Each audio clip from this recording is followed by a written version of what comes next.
enter the amount. Enter the PIN number to complete payment. Beat the back-to-school hustle today. Pay school fees conveniently using Airtel Money. Airtel Money. Instant, secure, borderless. Raising voices. As a mother, my children depend on me to make this world a safer place for them. I'm not afraid to act when I see violence in the home and in my community. I promise to talk to my neighbors and friends about how we can nurture and protect the children. In this time of COVID, what is your promise to the children of Uganda? Because a violence-free childhood is everyone's right. Raising voices. Start your day bright and early with Good Morning Bundles from Airtel. That's right. Enjoy brighter days with 2 GB at 5,000 shillings, valid for 24 hours. Join that morning agent meeting. Close that online business deal. Catch up with loved ones. Do it all with the most affordable data bundles. Dial *175# to buy Good Morning Bundles from 12 a.m. to 11:59 a.m. and enjoy 2 GB, valid for 24 hours from time of purchase. Good Morning Bundles for the best day ahead with Airtel, the smartphone network.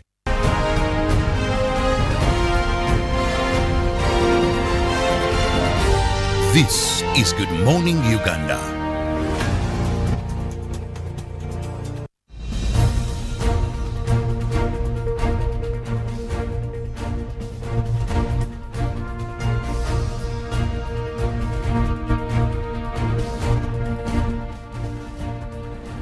Well, good morning to you, and thank you so much for waking up with us this third day of February 2022, another beautiful day that the Lord has given unto us, but also one of those days that is close as it is to the weekend.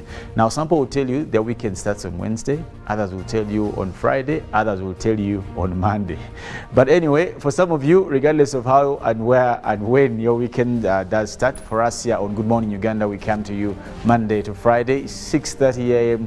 to 9:30 to 9 actually a.m. and thereafter we have Jage Nasemakuda, who does crown the hour with Good Morning Uganda Extra. Now today, in a special way, again, it is decoded to be old school. I wonder if that means also in dress code, or it means in mind. Is it something mental? Probably the millennials, the philos of this world should tell us. So why is Thursday old school, Philo? Well, I think in the course of the week, we need to just get a day and we just... That you confuse. to go back down the memory lane, you know, to take ourselves back in the good old days. I think it's worth it. Yeah. Good morning. Good morning. How are you? I'm all right. I'm doing well. Good. Yeah, I had a good night, a wonderful night. Wow. I cannot complain. I'm smelling the weekend. Hey. Yes. See what I said? Some people are already smelling. We have an investigator on the team who keeps investigating matters of nightlife. I guess he has something to say about days like Thursday, because they're a limp day into the weekend. Good morning, Robert. Good morning, Felix. I must say you're smart whenever I see you in that suit. Yeah, whenever I see you in that suit, a bit of grey and some checked kind of. I know. And being a Thursday, I know there is a lady you're going to take out. So that is not true. But you told me. But let's be very honest. You said I'm the investigator of the night, and that I do for journalistic purposes. And when I speak now, if a detective is giving a report, then you have no obligation to deny whatever my report or my findings are. But otherwise, good morning, our viewers, and thank you so much for waking up with us. Talking about Thursday. It's this day that many hangout places begin having ways of enticing people to come for Friday. For example, many have bucket nights on Thursday. Some have something put there to usher in what's bucket night? What's that? Like people drink in a bucket, they put beer in a bucket, or what? Or people sit in a bucket. I don't know. What's that? My sister.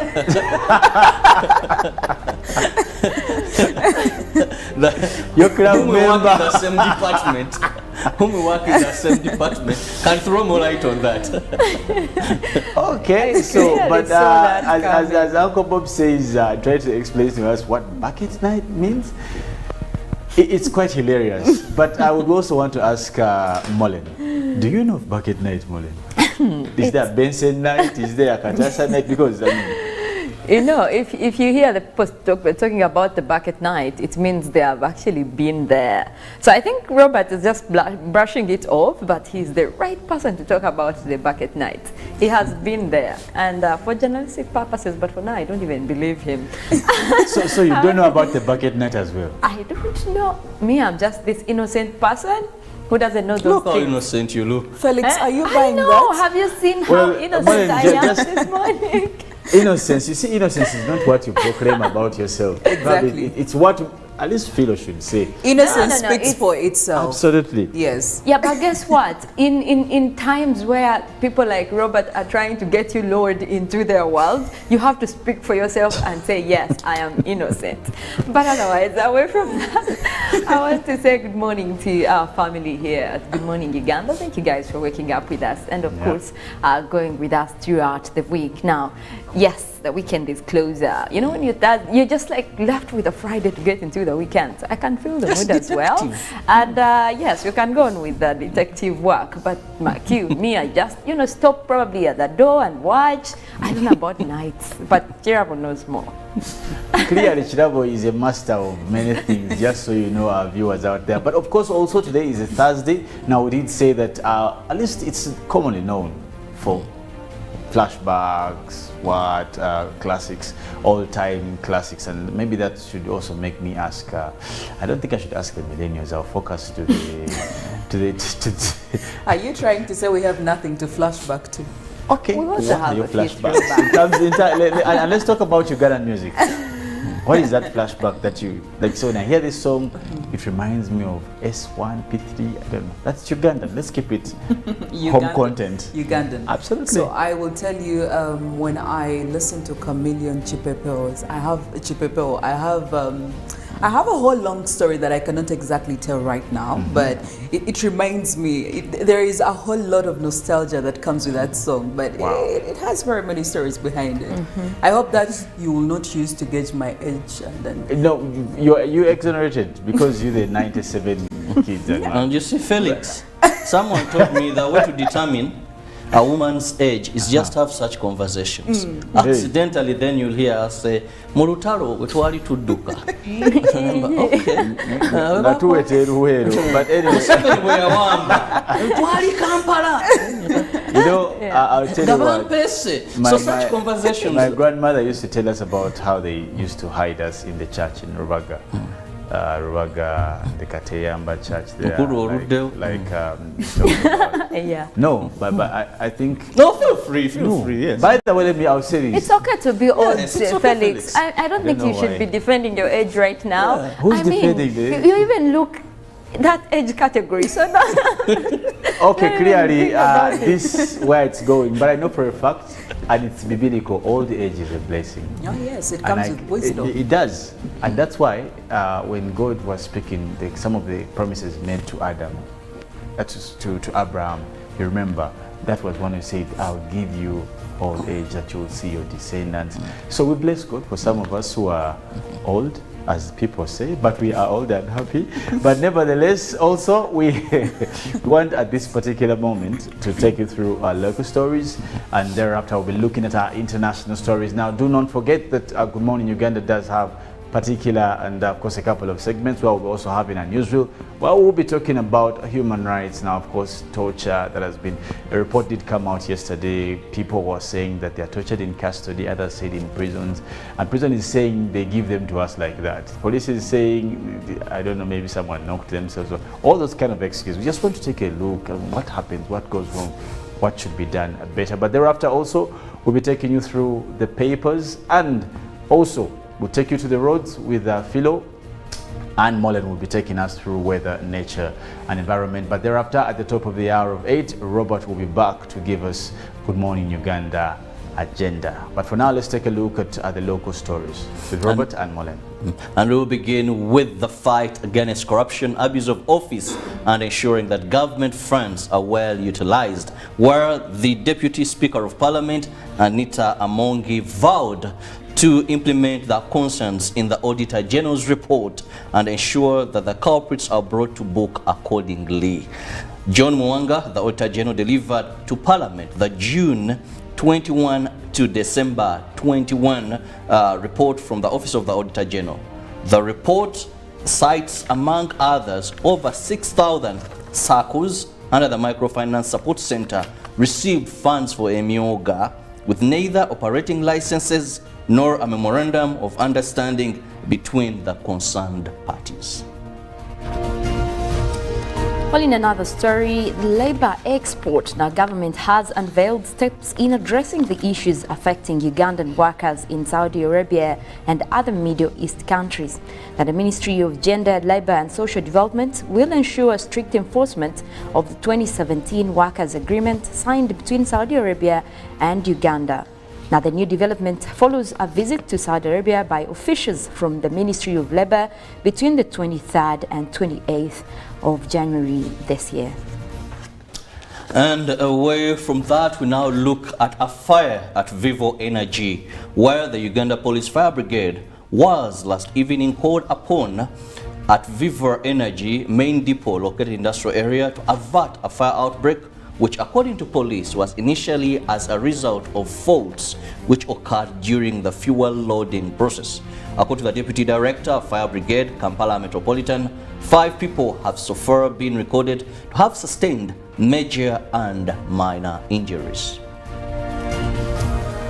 Now over to relief management. Members of Parliament have called for active involvement of the Ministry of Relief and Disaster Preparedness in availing relief aid to COVID-19 affected persons.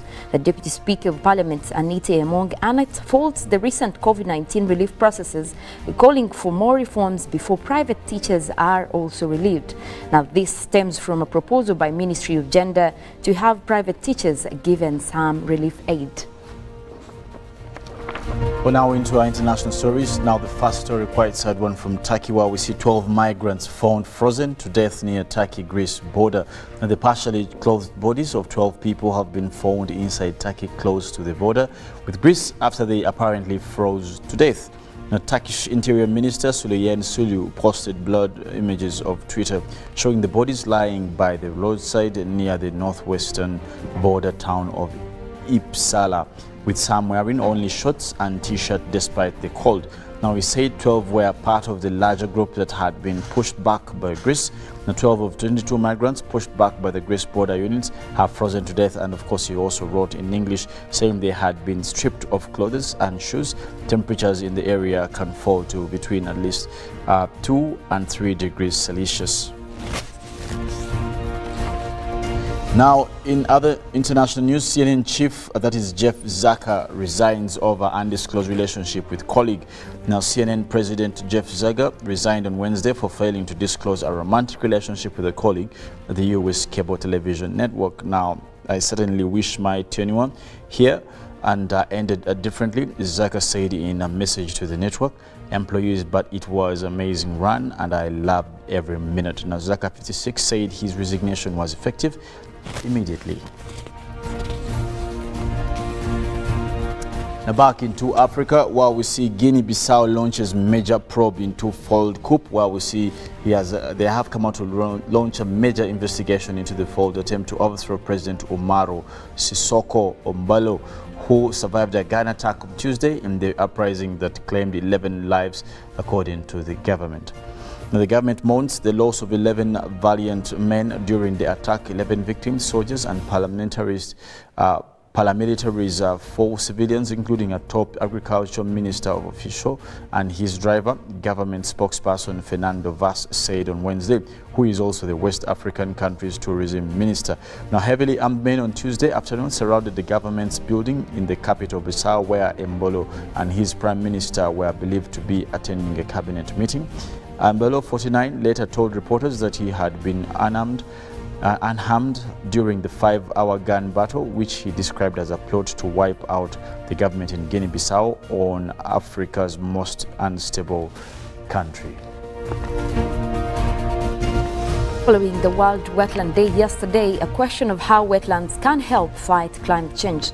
Now, wetlands, land consisting of swamps and marshes, have during the centuries been demolished as places of pestilence, drained for agriculture or urban development, and polluted or paved over. But today they are emerging as crucial ecosystems in the fight against climate change.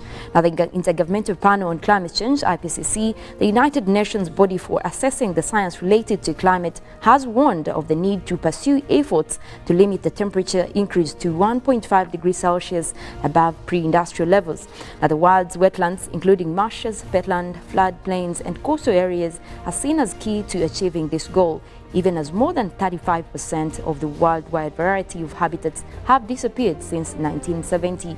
Now, long-term carbon sequencing rates in wetlands are up to 55 times more effective than tropical rainforests. Now, also blue carbon captured by living organisms in coastal and marine ecosystems and stored in biomass and sediments have been recognized by the IPCC as having a dual role in providing both climate mitigation and adaptation.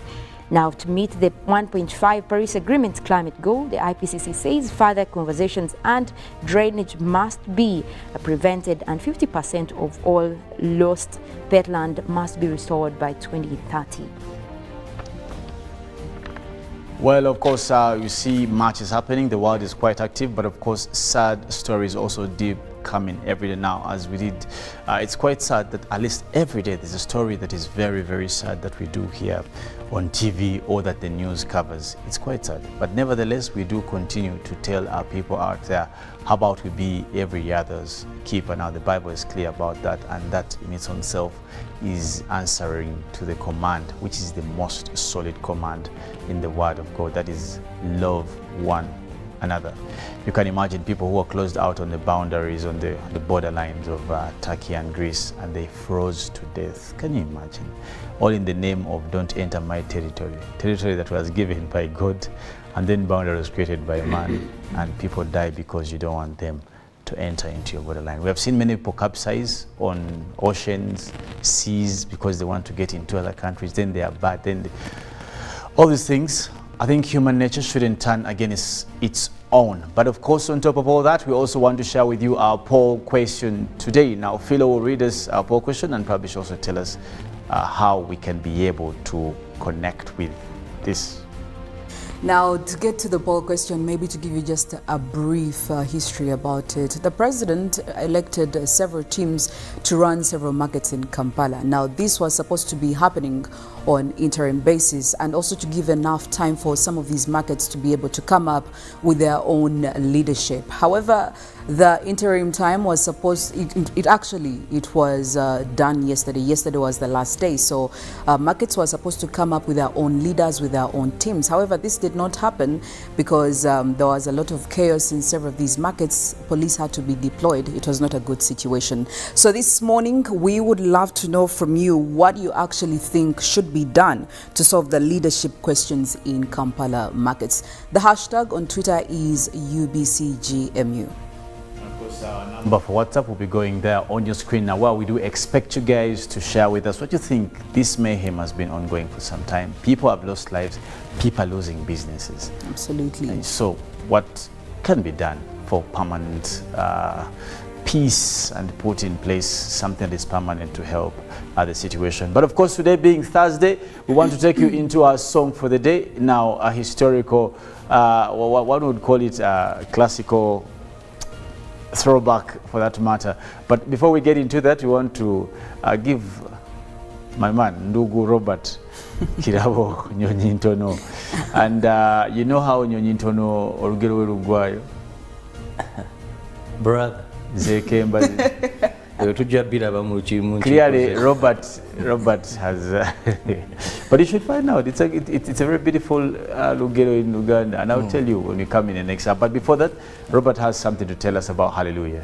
Well, here I come with the greatest gift you can give a friend this morning, which is Hallelujah Tamarind or Hallelujah Jingati. Very tasty, very sweet, but above all, this has been certified by the National Bureau of Standards, so it is safe, and it is a drink that you take and your body benefits, because not everything is important that you take or relevant. Don't make your body a dumping site for everything that comes in. So drink only things that will boost your immune system, and that is Hallelujah Ginger Tea and Hallelujah Tamarind Drink. At just 1,500, you're good to go. You enjoy this. Do you always give that as a gift, or you're just telling us? I've not seen you give me something like that as a gift. But you're telling people to give it out this morning. But There's no, you're there's always at the no, well. You're always at the well. there's no better man to advertise Hallelujah than Robert, because as he does talk about Hallelujah, he has sipped it all. I like that, but let's take a break, have a song for the day, and when we come back, we'll be getting to our news with Robert, Mollen, and myself. Good morning.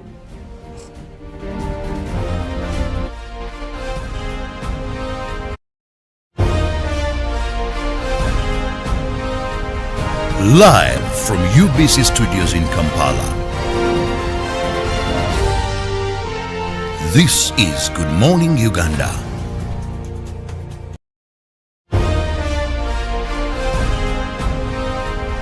Live from UBC Studios in Kampala.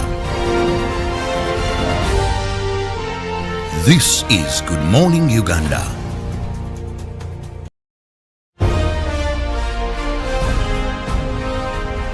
Live from UBC Studios in Kampala. This is Good Morning Uganda.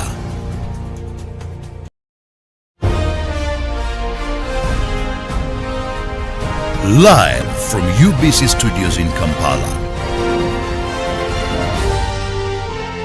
This is Good Morning Uganda.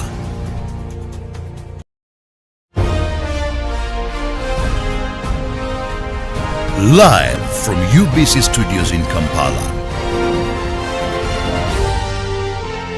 This is Good Morning Uganda.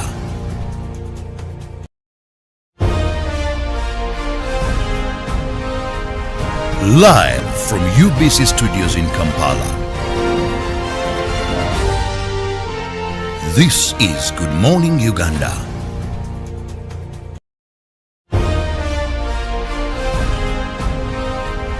Live from UBC Studios in Kampala. This is Good Morning Uganda.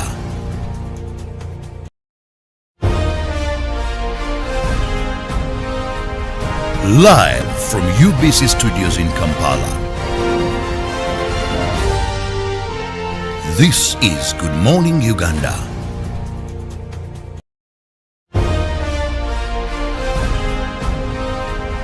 Live from UBC Studios in Kampala. This is Good Morning Uganda.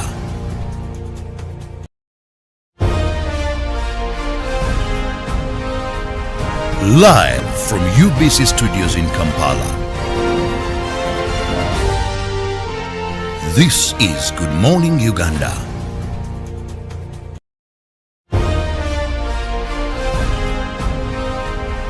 Live from UBC Studios in Kampala. This is Good Morning Uganda.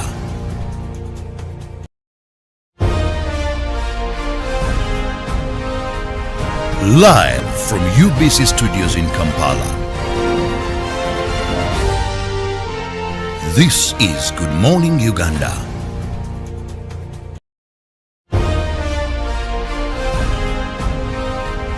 Live from UBC Studios in Kampala.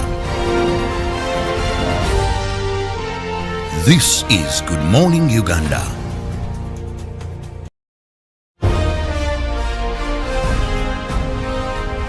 Live from UBC Studios in Kampala. This is Good Morning Uganda.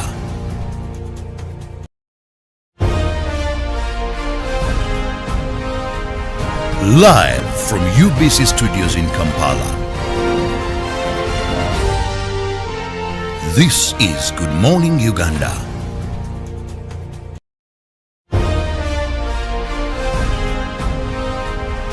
Live from UBC Studios in Kampala. This is Good Morning Uganda.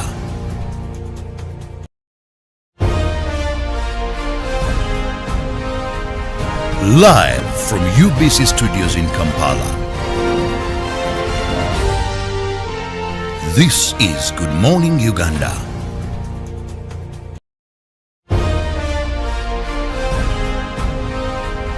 Live from UBC 2 GB at 5,000 shillings, valid for 24 hours. Join that morning agent meeting. Close that online business deal. Catch up with loved ones. Do it all with the most affordable data bundles. Dial *175# to buy Good Morning bundles from 12 a.m. to 11:59 a.m. and enjoy 2 GB, valid for 24 hours from time of purchase. Good Morning bundles for the best day ahead with Airtel, the smartphone network. Our Ugandan story isn't a new one. It's not about where we come from. It's about what can be accomplished when we're working, living, and growing together. It's about speaking the same language, the language of progress. We're Ugandans building Uganda with Ugandans, skilling Ugandans and developing competencies required in the oil and gas sector, partnering with Ugandan businesses to achieve greatness. We're here to build because at the end of the day,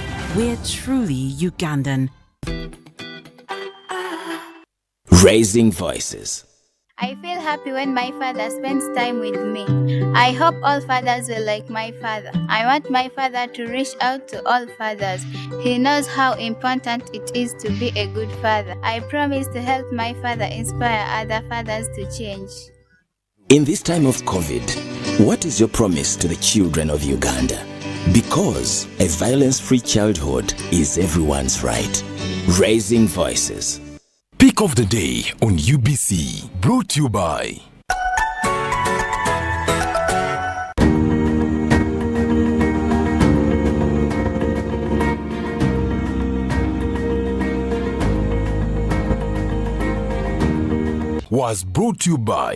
Just use MTN to make calls, send SMS, load airtime, buy bundles, or pay for MTN subscription services. Everywhere you go, MTN.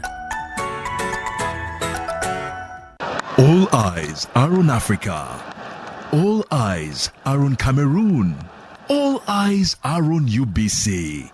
The drama, the heartbreak, the suspense, tears, joy and celebrations in the biggest sporting event on the continent. In one place, UBC. Call your public broadcaster today and grow your business with us. 0752 265 827 and 0776 611 540. UBC, inspiring Uganda. Start the year off with my Airtel 4G smartphone. You get to enjoy free 1 GB data valid for a month and 100% bonus data every month for 3 months at only 250,000 Uganda shillings. This includes free data spread over 3 months worth 86,500 Uganda shillings, making the effective price of the 4G phone 163,500 Uganda shillings only. Visit the nearest Airtel shop and get one today. Airtel, the smartphone network.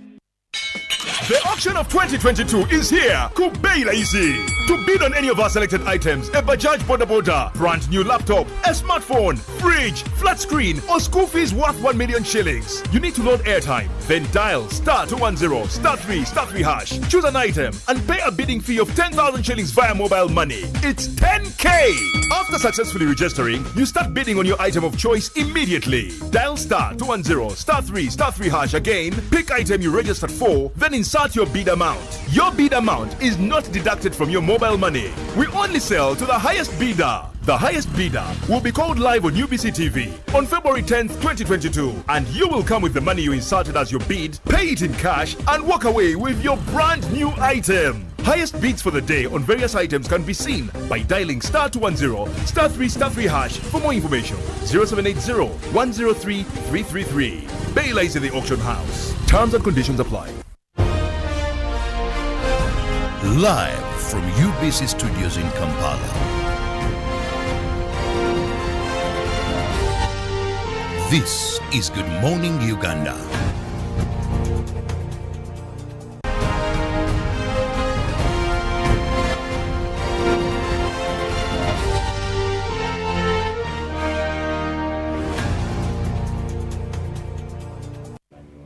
Good morning once again. Thank you so much for being with us here on UBC TV, and welcome to the hour of 7 and exactly 1 minute past the top of the hour. And very interesting this morning, we are going to be handling a very sensitive topic yet of national interest, because one writer once said, everyone is a potential suspect, because being a suspect does not mean you've committed a crime unless you're proved guilty by a competent court. And very interesting this morning, before we go any further, we would also want to look at our poll question, where I want you to give us your views, your opinions on the poll of the day. And let Felix read out this. And of course, our poll question definitely will be about what should be done to solve the leadership questions in Kampala markets. As Philo did say earlier, this does spring from the 3-month period, interim period that the president did give, where he appointed people to be interim managers of these markets. But the time ended yesterday. Now, there was a bit of a mayhem in all Kampala markets. Sorry about that. There was a bit of mayhem in all Kampala markets yesterday that include Owino, Wandegeya, just to mention but a few. And we're trying to ask you, what can be done to have a conclusive solution to these market questions? Well, we wait for your views on that. But back to the topic of the day. This time we want to look at torture. Yesterday, a report came out indicating that incidents of torture are on the rise in our country, Uganda. And well knowing that our constitution, clearly Article 24, spells it out very well. That is prohibition of acts of unlawful arrest, torture and illegal detention of suspected criminals.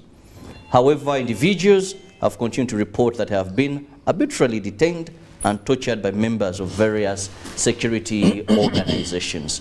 Now, beginning with, let's first understand what really amounts to torture.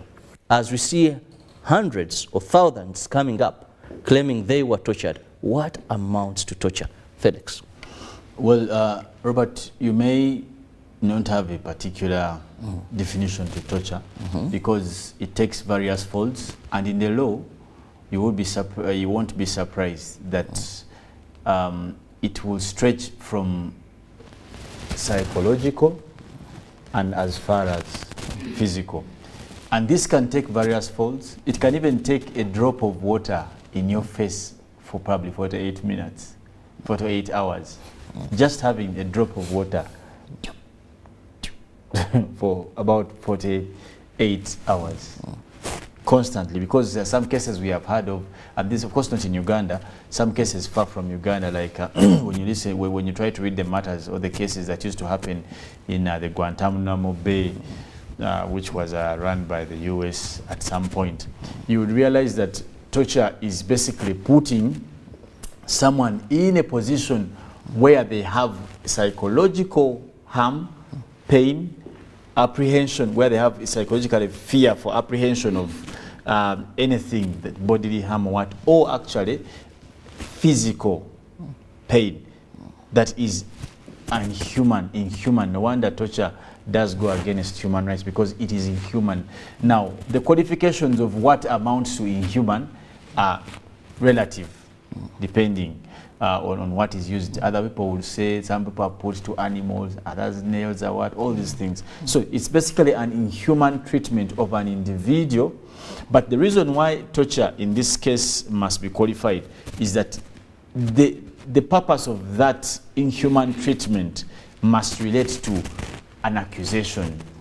There must be something you are accused of, either an offense or, abuse of process, political, just to mention but a few. So it's basically treating someone inhumanly that may stretch from psychological to physical. It can even, by the way, touch loved ones. It may not be direct, is what we call indirect circumstances that bring evidence to torture. So it's basically around that. But later on, you qualify it by attaching it to a cause that may be sanctioned, either police or coercive force sanction, political. Most times in African civilities, they are related to extracting evidence, which is another challenge that probably we'll talk about later. Because when you look at the report, I think that did come out in 2018, and I remember having attended that summit where we saw the then Chief Justice, for having those kinds. So basically, torture is in that sort of. Well, Mollen, when we look at torture as widely explained by Felix, one thing that comes to our mind is why is this still persistent in Uganda? In April, that was last year, His Excellency, if you remember his address, he came out and condemned torture and urged security agencies, saying the evidence you get or what you extract from the person you've tortured carries no meaning, because at the end of the day, if someone goes to court and says, I was under torture, they obtained this evidence from me, it ceases to have any meaning. Why do we see this persisting, despite the fact that they're even causing losses to our country? Because Felix has just talked about the suspects in the late AIGP Kawesi murder. Court awarded 200 billion to these suspects as a result of torture. And the Uganda Human Rights Commission has over-reminded government. As we speak today, a report from Uganda Human Rights Commission indicates over 5 billion Uganda shillings that government must pay to torture victims over a time, that has accrued over a time. So that is a lot of money of our budget. So why do we see these incidents, even in this modernity, still continuing to happen? Well, Robert, I think that in this context, I don't want us to brush this off and address it as something that is really okay to be with in society. Because when we're talking about torture in this case, you look at the fact that you have somebody in place of power inflicting pain on someone else, or in this case we're talking about suspects, but also what is included in that. You look at the fact that even when they are doing that kind of torture, their hope is, to get confession out of someone, or, to have someone implicate themselves, and usually even the information that they give out in that moment cannot be trusted, because probably someone is going to confess to a crime just to stop the pain. But it's physical, it's mental, and also you look at the fact that in many examples you'll find beatings, electric shocks, sometimes even sexual in nature. There is rape, there is sexual humiliation, not to mention even if it means sleep deprivation. That's also some kind of torture. And in this case, this is inhumane, this is barbaric, and should be abolished in any country. Now, when we see organs in Uganda, or even the president coming out to say this is not allowed, this is just a step into that. But what goes on behind those closed doors is something different, I can tell you that. But also we have seen human rights come up to that, wanting to really help. But I know for sure that there has not been a lot of help. What should be done in this setting is look at redress. When they are victims of torture, how are they handled? We don't have mental institutions that have even come up to such areas like prisons, make sure that even the suspects that have been tortured are now redressed, they are put in rehabilitation, and that is how human rights can actually come in to assess cases like that. Because if you don't have an organization that really knows what is going on, you don't have such rehabilitation coming in to assess the damage that has been caused, how is the government supposed to even help? Or these NGOs coming up, to address human rights in that case. Now you also look at the fact that government is willing to chew in money to make sure that they are compensating the tortured suspect. To me, I think that is just sad, because in the first place, why don't you put up systems to make sure this is not allowed, this does not happen in the first place? Because these are security organs, and obviously they have a body, they're aligned in certain kind of protocol. So I don't think that if there were rules and in observation of the law that are respected, we would still have issues of suspects being tortured in prison or in police or even by security guards. This is something that shouldn't be happening. So for you as a country to think of just getting the money to, compensate the suspects, I think for me it's just something that we shouldn't even be discussing, because that is not how to look into the torture of suspects. Well, Felix, one of the interesting revelations that have been able to ascertain over a period of time within my circles of investigating this and this in relation to torture. This is what you'll hear from most officers. They'll tell you, Robert, one, for prisons, they'll totally exclude themselves, because they'll tell you, for us, when people come in our custody, We examine them, and that is true. We take all the pictures, we take all the marks and everything, and we make a report. We receive them in that manner. Police will tell you that sometimes these are hardcore criminals, where you don't expect them to just reveal to you that actually we killed a person, here is the gun, this is how we mastermind the whole issue or the whole plan to eliminate this person. And they have always talked about lack of scientific methods of investigating. One told me, if a case occurs, you have a DNA bank in a country, you know many countries, some countries have reached that level, where they have a DNA bank. You have maybe sniffer dogs, you have cameras, and you identify that it was a Robert Kirabo who carried out this murder, his own camera. You get him, the DNA or the fingerprints you get systematically show that it's Robert Kirabo who did this. When you use sniffer dogs, so there is enough of scientific evidence to back up this. And I want to get your take on this, where there is that argument that we need to improve on funding and put certain things in place to ensure this can limit such incidents. You see, Robert, what happens is that the reason why torture is considered a human rights abuse is simply because a civility like Uganda has put in place all necessary avenues for what you've said to be done.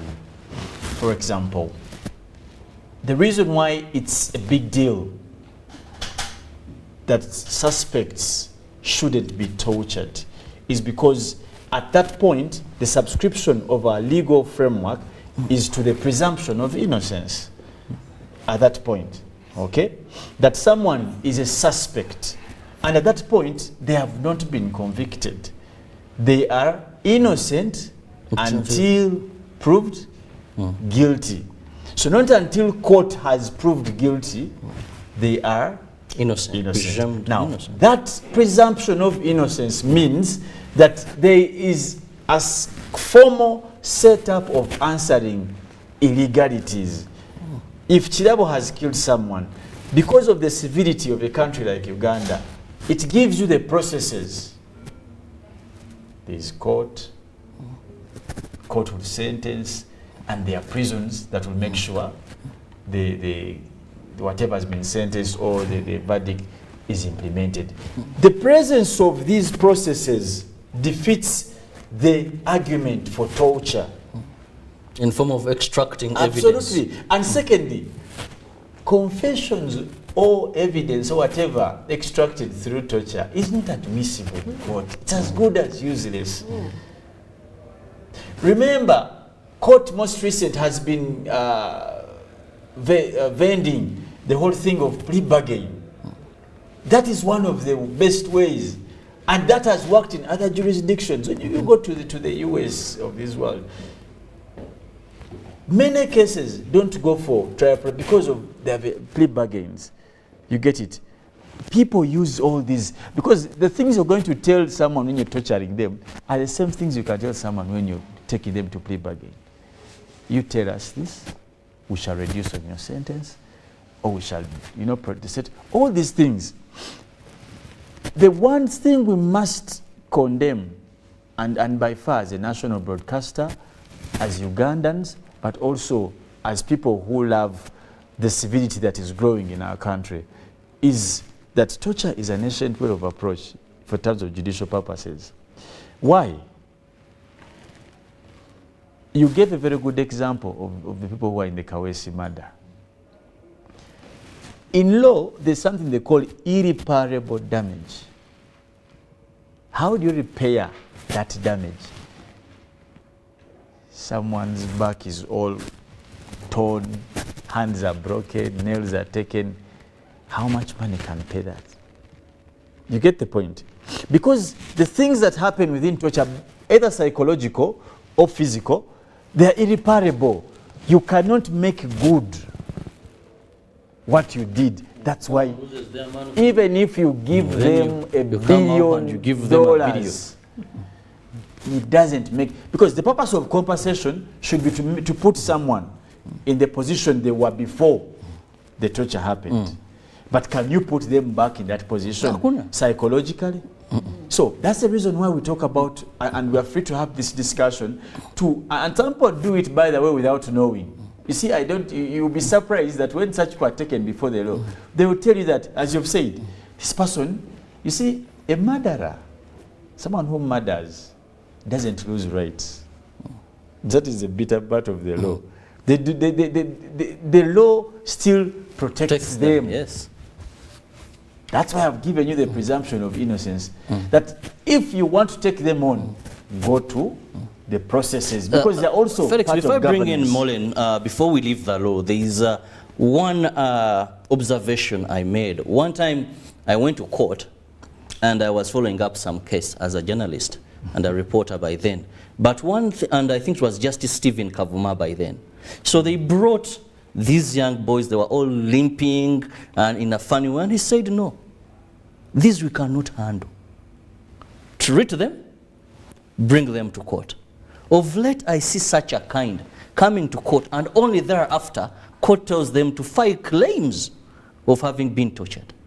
Don't you think this, in one way, maybe is aiding, because people... No. Before a judicial officer, the likes of Justice Stephen were, and I understand that should have been at a very high level, probably because he was sitting as Deputy Chief Justice, should have been Constitutional or Court of Appeal. At that level, he can call that, make that short. But before a judge or a judicial officer, they may not be in position to conclusively analyze. We have had scenarios where people who are people who have been the victims, the would-be victims of torture, are lying to exonerate themselves from court processes.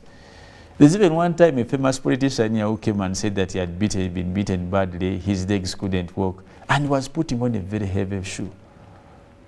So there are also those challenges in the legal processes. There is falsification of torture, people lie, all these things. So it is hard for judicial officers to make that judgment on spot. You understand? So that's why most of the times they will tell you, if you may, because we are handling a different matter. Let's say we are handling theft, but you come when you've been beaten. He cannot handle theft and torture because that is now his thought over the matter. So he will have to ask you to go and file that separately.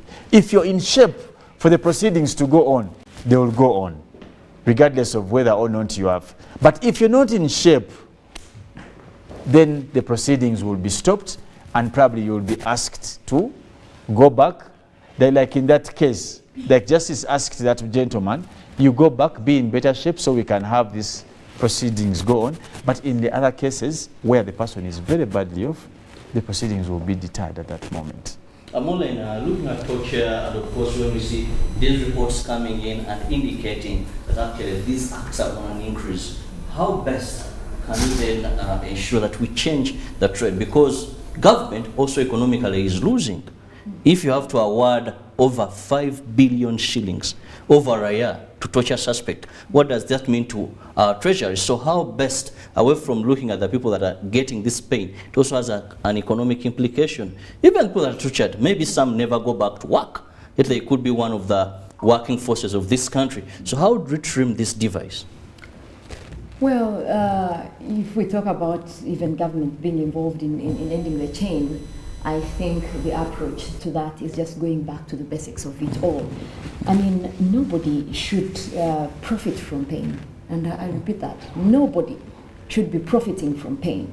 And there's nothing like government putting in money to actually even address this in that kind of way. So this is really something that we shouldn't be looking at this point. But you also look at the implications of torture that you're putting across. Because we have already determined the fact that obviously it erodes the rule of law and it destroys people. Obviously, it also does corrupt or undermines the criminal systems that would, criminal justice systems that have been put in place. Not to mention also losing public trust in these security organs. Because you as police, if you choose to torture suspects, you're not only just bringing that loss of trust to the police, but also the government that you represent. And this is not what that government is all about. So these are all issues around what the implications of torture, but also how people come off after being tortured or after going through this experience. You look at issues like PTSD, the post-traumatic stress disorder. This is not something that just goes away. People suffer for years and years after being tortured due to that PTSD. You also look at issues of depression. This is not something that government is going to follow up, even when, because everyone is innocent until proved guilty. But in their innocence process, you are putting all this on them, and even when they're actually proved innocent, they are going back with that kind of depression, with that kind of situation that is going to take a long time on them.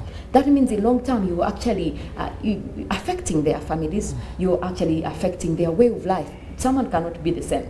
So I think the better way to address this really is to go back and make sure that systems that have been put across in most of these organs are actually abolished. Because guess what? If there is no way to follow up and into the prisons or to follow up with suspects under police custody, then there is no way to know whether these victims, because they are going to deny it.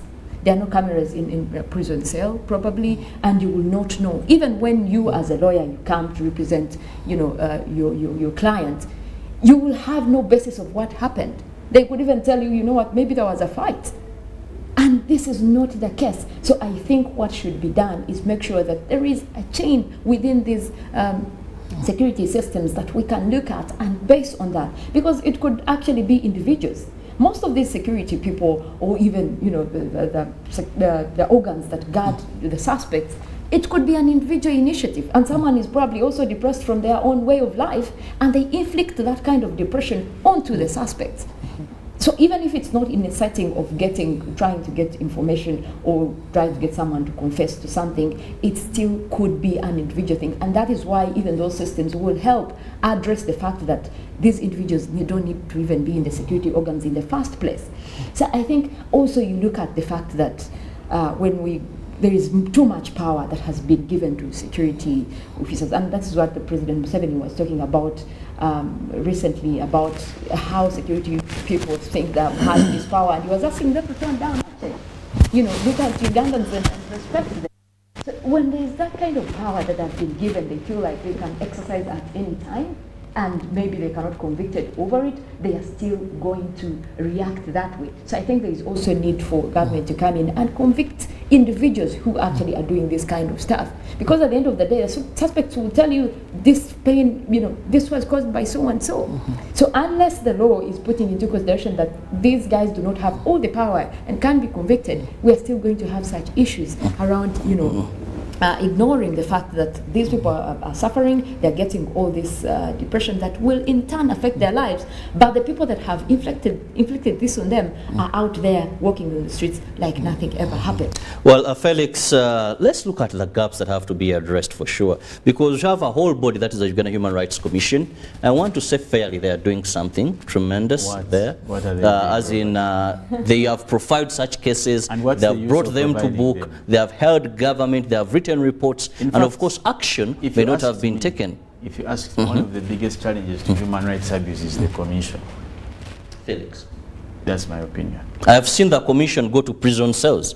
I've seen the commission carry out reports, investigate. It's not like they even have the power to actually address some of these issues. They come up, but all they can do is be concerned, write reports, and how is it helping? You see, Robert, we cannot sit here and start uploading postmortems. Yafudde kibutwa. Because it is different, things happening, and we pay a blind eye. When we are talking about human lives, and as we have said, and I said something, if you may, I may kindly choose to pick it, that they are what we call irreparable injuries. That even if you brought your sweet report, it doesn't do good the victim of torture. It's as good as useless. Even if you got money, you saw, Robert, the aftermath of the Guru, when there was war there, even up till today, people's lips were cut off. You remember all these discussions we had about transitional justice. And the people in the north were asking, when you take Dominic Ongwen to ICC, is that whose justice are you answering? Okay, Mwamukutte ali mu Hague. Whose justice? Are you seeking the justice of the people in Gulu? Now, that's why they had even to go further and try to come up with something, the Matoput, that it may answer. The traditional way of dealing with such. Yes, it may answer. It is closer. Now, when you talk about the reports going to, we must put in position systems that deter torture from happening. Let's look at what we have today. Deterrence, one, we must conclusively have the right laws.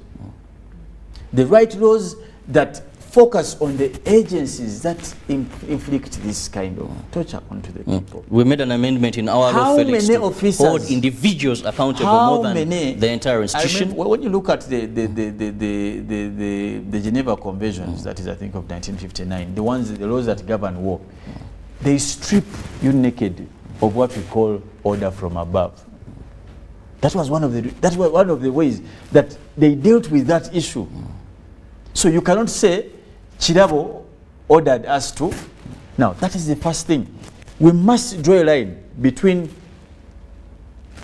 institutional responsibility and individual responsibility. Which we made an amendment to that. You see, an amendment is good, but where is the evidence of the enforcement? Because we've seen... Are we having some good precedent set in terms of that? We've seen soldiers paraded before the General Court Martial sentenced for torturing people. We've seen the police disciplinary committee having police officers. I wish you give me a case that in the case of Kirabo who was tortured, Officer X was arraigned and was sentenced. You're talking about, these are different things you're talking about, Robert. In as much as it is there, let's be honest. And the reason why that must come out conclusively direct and clear is because there is no individual who tortures for their own selves. And that's why, for example, torture is not what happens in the cells, and this is also what we want to say. When you see people, these people in Rare, goons in Kampala, beating people, that can be qualified. We are focused on torture with what happens in cells where we don't see, but there's torture even every day. Look at the manner of arresting. We need to draw the net wider. One time I remember when we had a Lord Mayor shout, cry like a baby. Absolutely. and what's that? Broad day. What's that? But who answered? Okay, which officer was arrested in Kirabo, for that matter? I don't want to say, well, some actors were saying that was a plant, whatever they said anyway. But away from that, I think we should throw the scope wider for us to deter people. Now, one of the ways to deal with criminal offenses and where torture falls, you must have deterring punishments. Deterring punishments. Deterring punishments. Well said, Felix, on that. And I also continue with appealing to our security agencies that torture should not be part of the way of extorting evidence from suspects, but also to government. This is my humble appeal. We need to invest more in science and technology in investigation. This will do us tremendously, because once we have these methods that other countries have resorted to, we can get there. We've seen many cases that would be hard to deal with, but because of technology, if you remember the border incident where the camera captured these people, you get them, you can connect them to the scene, and evidence is smoothly gained without acts of torture in any manner. When we return, we'll be looking at what is trending in the print media. Good morning.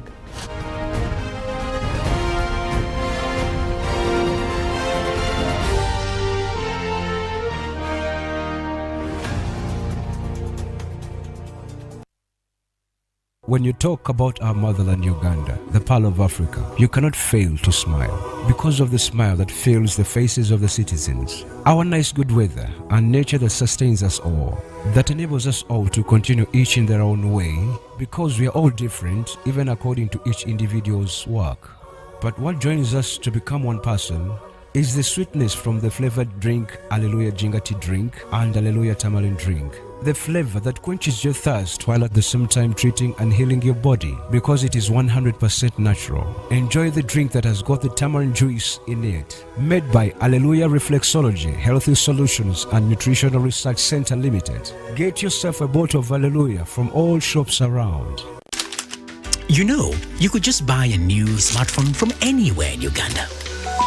Dial *175 *94 hash to activate their 100% double data bonus offer on weekly or monthly bundles for 3 months.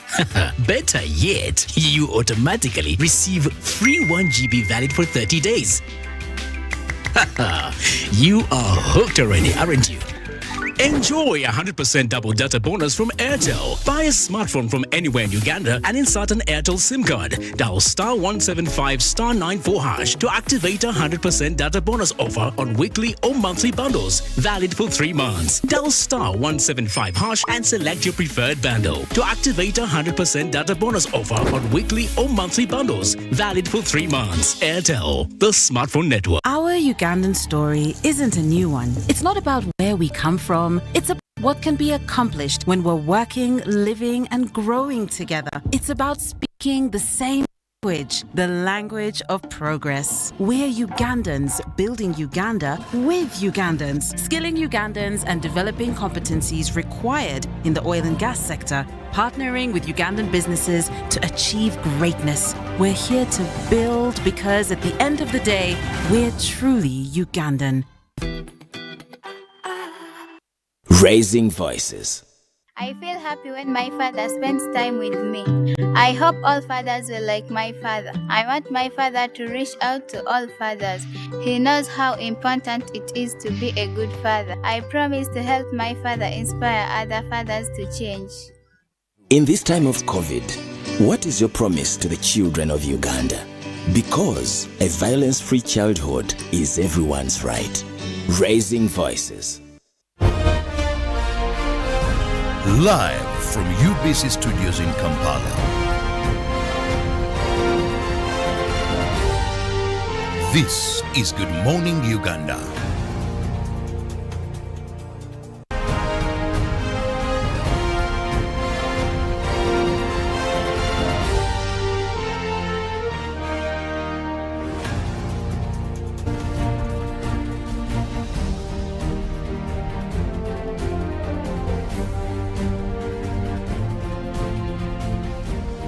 Well, good morning once again and welcome to this hour where we do take you through the print media. Now we'll start with the Daily Monitor where we'll be looking at landlords can now evict you in 30 days. Now, of course, I tell you, they give you various breakdowns of that, and Landlords and Tenants Bill 2021 was passed and landlords can confiscate your property.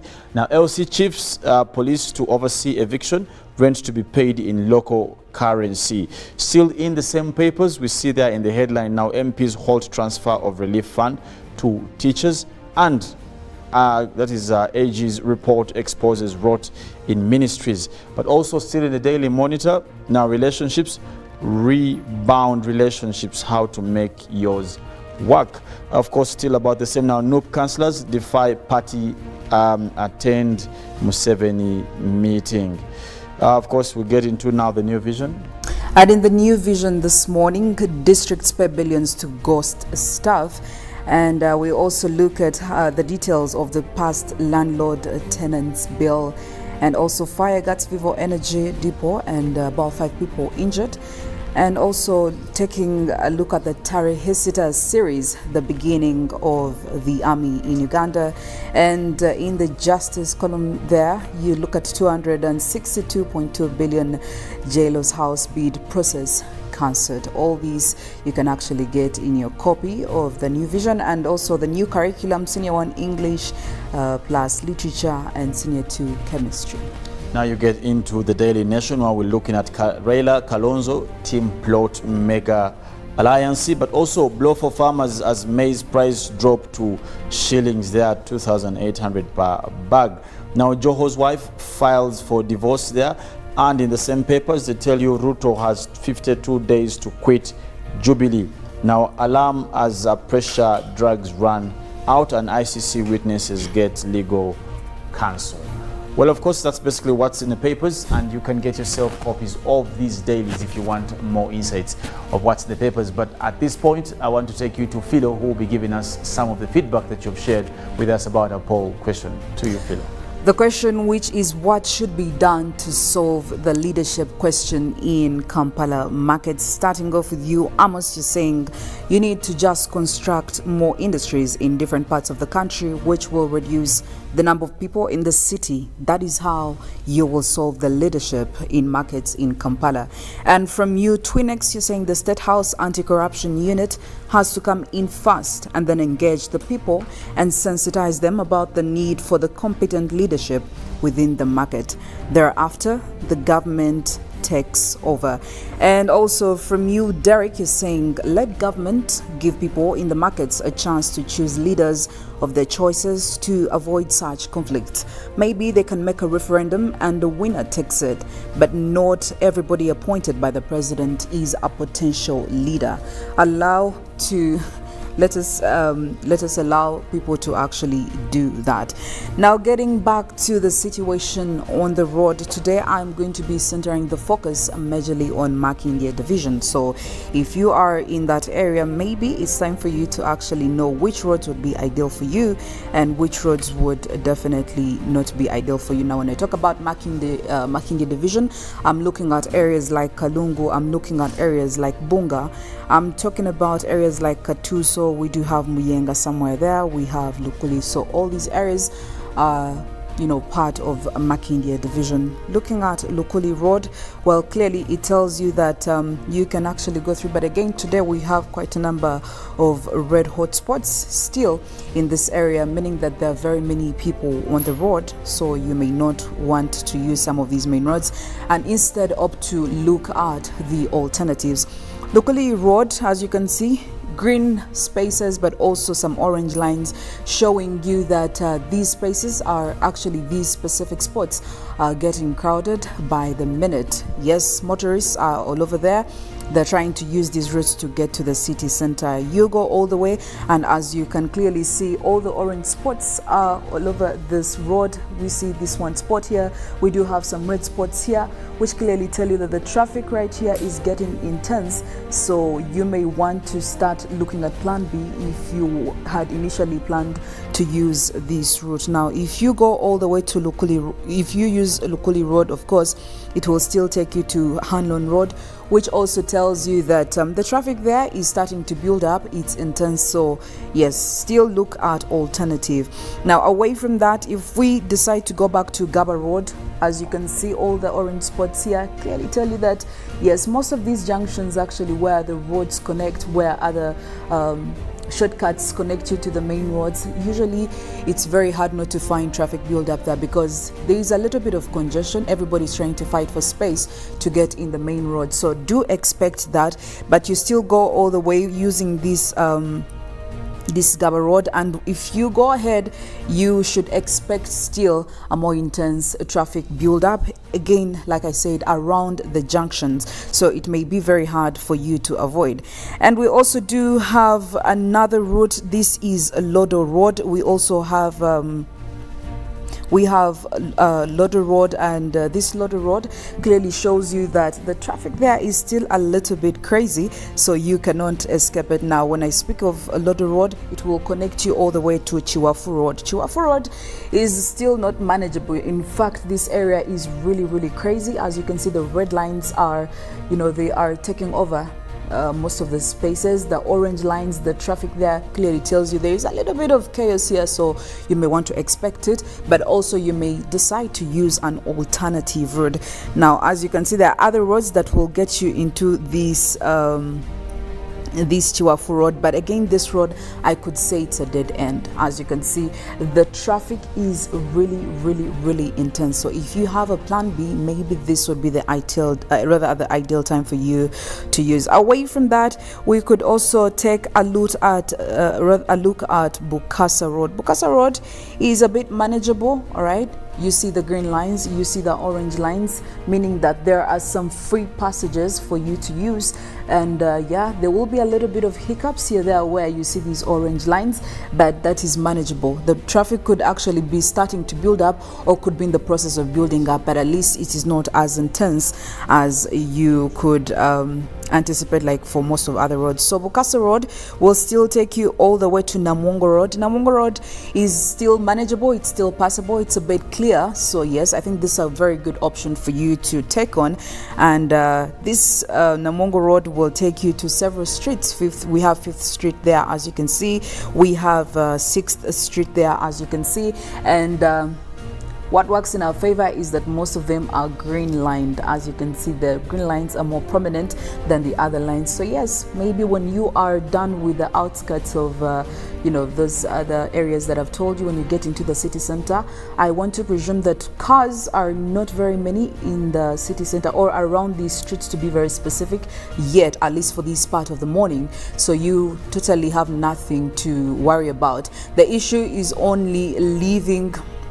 The only issue is that if you're leaving your home area, definitely you have to worry. But like if you navigate through those areas and finally find yourself in these streets, you will be ready to go. Well, that's it from our traffic updates this morning. But before we get into all that, you need to know that AFCON is still running, and we are done with the semi-finals. So we are yet to have another semi-final that will be happening today. And of course, the wonderful team here on UBC TV will be giving you all the updates, and this will be Cameroon and Egypt. Quite a number of people are really expecting. I don't know why you would be placing your bet, but well, Ruben will be here with his wonderful team to give you all these details, to give you all the updates, and yeah, live here on UBC TV. So make sure you don't miss all that. In the meantime, Mollen is also here to give you more concerning the climate news, more concerning the weather forecast for today and the different city centers. And yeah, she's ready. She's happy. I don't know whether today she's in a good mood. Yesterday, she had a bit of complaints here and there, but today I am only hoping, I'm very optimistic. In fact, I'm very optimistic that she has some good news for us, Mollen. Well, Philo, my complaints are still there. I am just adding to what I was talking about yesterday, because we're still seeing more of extreme weather events. And this morning we have reports of another tropical cyclone forming over the Indian Ocean. So that is more extreme. So when I talk about how we should be handling climate change, these are the consequences that I am looking at. Yeah. Honestly, I feel like we're just jumping from the frying pan to the fire. I don't know how we're going to get over this or about this, but yes, she will definitely be telling us the ideal ways to find ourselves around it. From me, Philomena, Mastiko, have a wonderful and productive morning. Good morning. Well, thank you, Philo. And on that note, we still see another tropical cyclone again forming over and close to Madagascar, just a week after we were dealing with another tropical cyclone, and that is Tropical Cyclone Anna, that brought devastating winds across the coast of Madagascar and also areas of Zimbabwe, Malawi. We had reports of death over there, and a lot of homes were destroyed. But now there is another tropical cyclone that has formed, and starting off from the Indian Ocean, moving in. Now, Mauritius is already having an effect. Now, the feed that is coming in from Metov is showing the path of this tropical cyclone, and that is Batsirai. That has been named the name for the tropical cyclone that is already closing in. Now, if we take a closer look at areas that are so far being affected, and that is Mauritius already in the path now towards the areas of Antananarivo, and that is the capital of Madagascar, now over to the Madagascan coast, and that is already bringing in strong winds, not to mention the heavy rains that are over there as we speak. Now, when you look at most of these tropical cyclones that form for this time of the year, you also consider the rising temperatures over the Indian Ocean as we speak, and that has been mostly the cause of most of these tropical cyclones forming over there. Now, when you look at what has been projected with with this tropical cyclone, and that is Feburaury for this morning.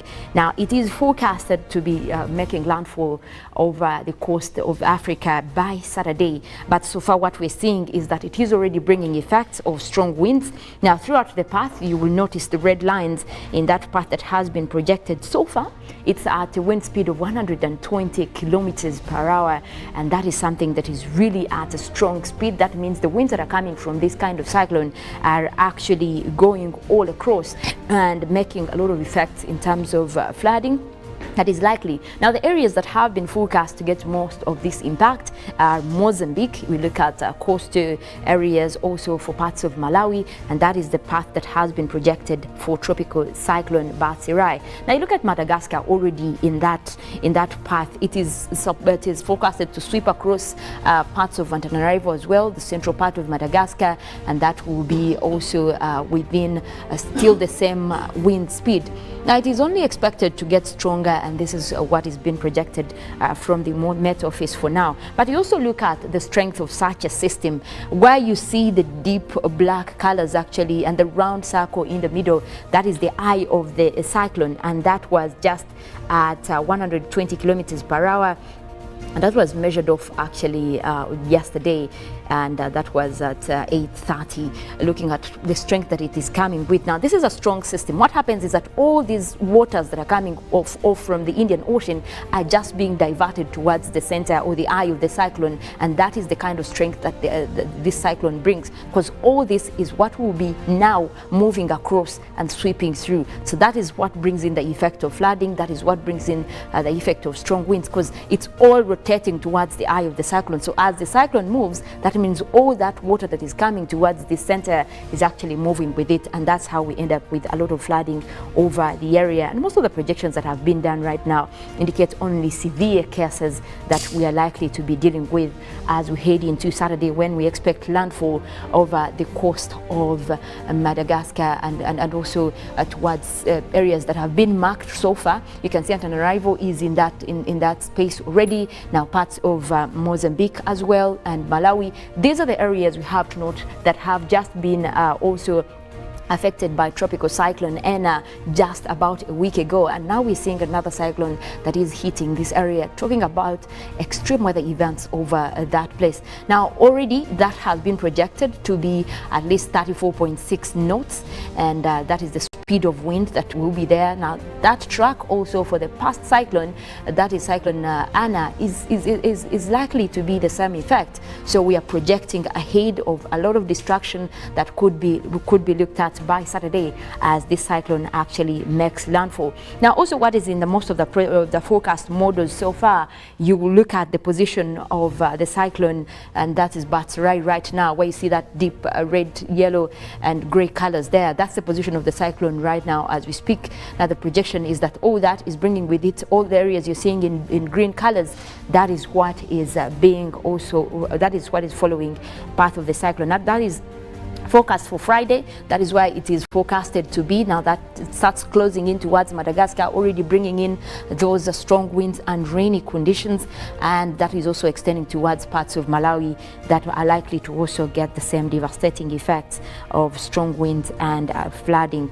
Now, the position of Saturday is it has already made landfall. When you look at those deep gray and red colors, it will have already made landfall across Madagascar, and that means also it brings with it a lot of waters. That is more of the rainy conditions and strong winds across that area. Now, already plans for evacuations are already ongoing, especially for the people that are living across that area. That is already a dangerous path for the cyclone, and that is one area that should be, people there should be evacuated. Now, as we head into Sunday, we start to look at the effect going down, but still perusing through across parts of Madagascar. Now, when it makes landfall, it is important to note that that's when the cyclone actually starts to weaken, and also you look at the fact that that is when, because as it weakens, then it releases much of the weather systems that have been influenced over the area. That means the strong winds start to divert back, or the moisture that has been moving across towards the cyclone now starts to double back, and we could be looking at actually more rainy conditions even for us here in Uganda, because this whole system is connected. While the winds are rotating towards the cyclone, they are actually also going down, and that means most of the rainy systems are moving through south of Africa.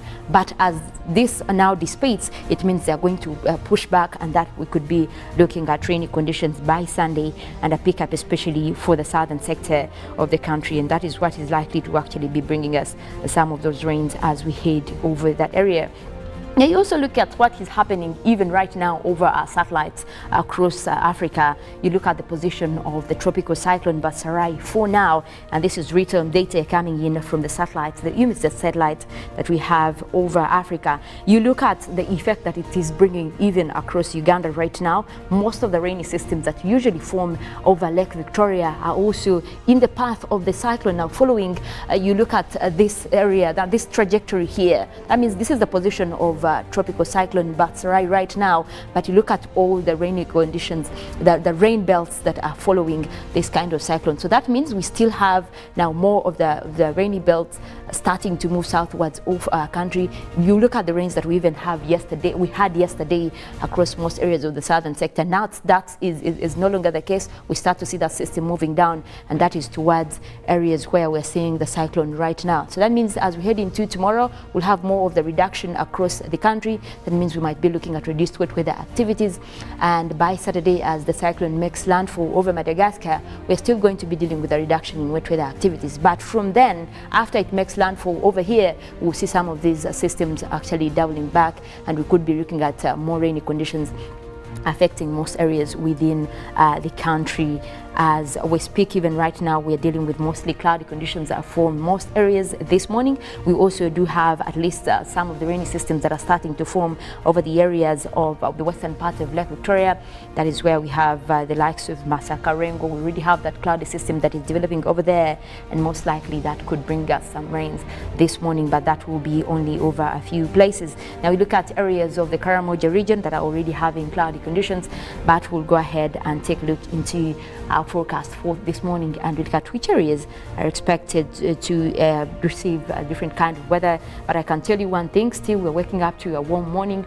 Now take a look into the central part of Lake Victoria. That is where we have Mukono, Kampala, Entebbe, and we're forecasting that is sunny intervals starting off at a pleasant 26 degrees centigrade, quite warm compared to what we had yesterday.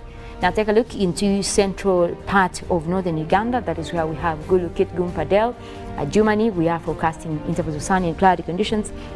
And we'll be starting off at a warm 29 degrees centigrade, quite hot for this morning, and those will be only getting higher as the day continues. Now we take a look into the eastern part of Central, where we have Ruwero, Wetlands, Feburaury, we have Nakaseke, Nakasogla in that category. We are forecasting intervals of sunny and cloudy conditions as well for that area, and temperatures are likely to start off at 27. We could be looking at more of those sunny intervals later as the day goes on. Now you also look at the eastern part of the country, where we have Soroti, Katakwi. We do have Amoria, Kumi in that category. We are forecasting a mix of clouds and sunshine. Temperatures expected to start off at a warm 29 degrees centigrade, and that is going to go across into the afternoon as well. We might be looking at similar conditions. Now you take a look into the eastern side of Lake Victoria. That is where we have Tororo, Busia, Iganga and Jinja. We are forecasting a mix of clouds and sunshine as well, starting off at 127, but also those are expected to continue into the afternoon. So that one area is really going to be quite hot even for the afternoon. Now you take a look into the Mount Elgon Highlands. That is where we have Mbale, Bududa, Buko, Sironko. We are forecasting isolated rains. We already have a few clouds developing over the area, but also those will be only over a few places, and starting off with a warm 28. Now that system should be clearing by afternoon. Southwestern part of the country, where we have Mbarara, Ibanda, Bushenyi and Rubirizi, we are forecasting a mix of clouds and sunshine for this morning, starting off with a pleasant 26 degrees centigrade. Now it's quite cold over there, but then later in the afternoon we're still going to be dealing with most of those sunny conditions. That means temperatures will start to go high as we head towards evening.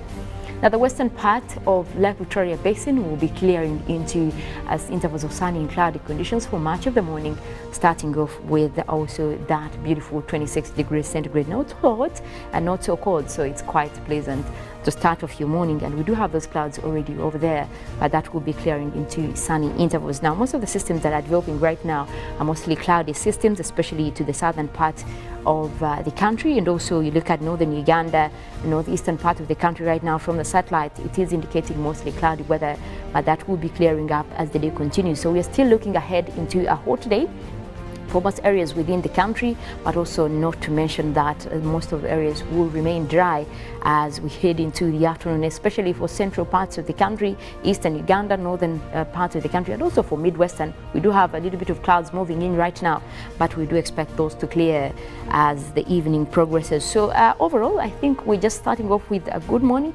except for the areas that are already experiencing those kind of cloudy conditions, especially the western part of Lake Victoria, but otherwise the rest of the country seems to be dealing with mostly cloudy weather, and that is a good day to start with such kind of conditions. Now, it won't turn out like yesterday, where we just did start off with a little bit of sun and it was just good. Then before we knew it, there was a lot of rain, especially for the areas around Lake Victoria. But that's the beauty of living across the lake. The weather there is just always changing, whether for the good or for the bad, but you're not going to have it constant, and that's what it brings in by being near Lake Victoria. But I want to leave you with that. We do have Good Morning Uganda agenda coming up. Robert will be here to take you through that. Not forgetting sports. Well, tonight we do have Egypt and Cameroon coming in play. Now, AFCON is just getting interesting, and these are the interesting sessions that you don't want to miss. Such games are the highlights of what we have been watching ever since we started in early January up to now. But we'll be giving you those highlights, and you can also trust that UBC will be bringing you the game tonight and also for the finals. So this is the one place you don't want to leave. But you can continue with our conversation. Good Morning Uganda already continues. Now you have the hashtag UBCGMU on Twitter. You can follow us and also continue with the conversations. And also we're streaming live on YouTube, that is UBC Television Uganda, but also our Twitter handle is UBC TV Uganda. My name is Mollen, Kenyena, and I want to wish you a good morning.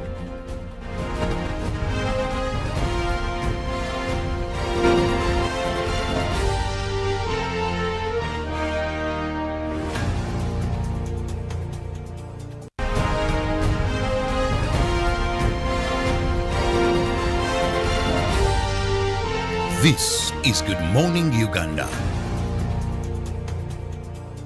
All eyes are on Africa. All eyes are on Cameroon. All eyes are on UBC.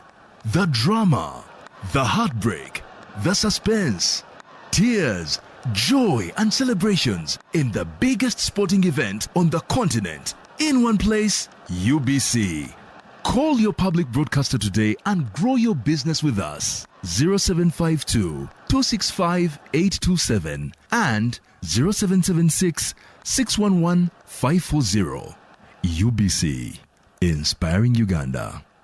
Our Ugandan story isn't a new one. It's not about where we come from. It's about what can be accomplished when we're working, living, and growing together. It's about speaking the same language, the language of progress. We're Ugandans building Uganda with Ugandans, skilling Ugandans and developing competencies required in the oil and gas sector, partnering with Ugandan businesses to achieve greatness. We're here to build because at the end of the day, we're truly Ugandan. The auction of 2022 is here. Coup easy. To bid on any of our selected items, a Bajaj Boda, brand new laptop, a smartphone, fridge, flat screen, or school fees worth 1 million shillings. You need to load airtime, then dial star 210 star 3 hash. Choose an item and pay a bidding fee of 10,000 shillings via mobile money. It's 10K. After successfully registering, you start bidding on your item of choice immediately. Dial star 210 star 3 hash again. Pick item you registered for, then insert your bid amount. Your bid amount is not deducted from your mobile money. We only sell to the highest bidder. The highest bidder will be called live on UBC TV on February 10th, 2022, and you will come with the money you inserted as your bid, pay it in cash, and walk away with your brand new item. Highest bids for the day on various items can be seen by dialing *210 *3 hash for more information. 0780 103 333. Bayla is in the auction house. Terms and conditions apply. Raising voices. I feel happy when my father spends time with me. I hope all fathers will like my father. I want my father to reach out to all fathers. He knows how important it is to be a good father. I promise to help my father inspire other fathers to change. In this time of COVID, what is your promise to the children of Uganda? Because a violence-free childhood is everyone's right. Raising voices. Start the year off with my Airtel 4G smartphone. You get to enjoy free 1 GB data valid for a month and 100% bonus data every month for 3 months at only 250,000 Uganda shillings. This includes free data spread over 3 months worth 86,500 Uganda shillings, making the effective price of the 4G phone 163,500 Uganda shillings only. Visit the nearest Airtel shop and get one today. Airtel, the smartphone network. When you talk about our motherland Uganda, the Pearl of Africa, you cannot fail to smile because of the smile that fills the faces of the citizens. Our nice good weather and nature that sustains us all, that enables us all to continue each in their own way because we are all different even according to each individual's work. But what joins us to become one person is the sweetness from the flavored drink Alleluia Jingati drink and Alleluia Tamarind drink. The flavor that quenches your thirst while at the same time treating and healing your body because it is 100% natural. Enjoy the drink that has got the tamarind juice in it. Made by Alleluia Reflexology, Healthy Solutions and Nutritional Research Center Limited. Get yourself a bottle of Alleluia from all shops around. All eyes are on Africa. All eyes are on Cameroon. All eyes are on UBC. The drama, the heartbreak, the suspense, tears, joy and celebrations in the biggest sporting event on the continent. In one place, UBC. Call your public broadcaster today and grow your business with us. 0752 265 827 and 0776 611 540. UBC. Inspiring Uganda. Start your day bright and early with Good Morning Bundles from Airtel. That's right. Enjoy brighter days with 2 GB at 5,000 shillings, valid for 24 hours. Join that morning agent meeting. Close that online business deal. Catch up with loved ones. Do it all with the most affordable data bundles. Dial *175 hash to buy Good Morning Bundles from 12 a.m. to 11:59 a.m. and enjoy 2 GB, valid for 24 hours from time of purchase. Good Morning Bundles for the best day ahead with Airtel, the smartphone network. Patriotism is a feeling of love, devotion, and the willingness to sacrifice for one's country. I say no to corruption because I put my country first. I choose peace over violence because I put my country first.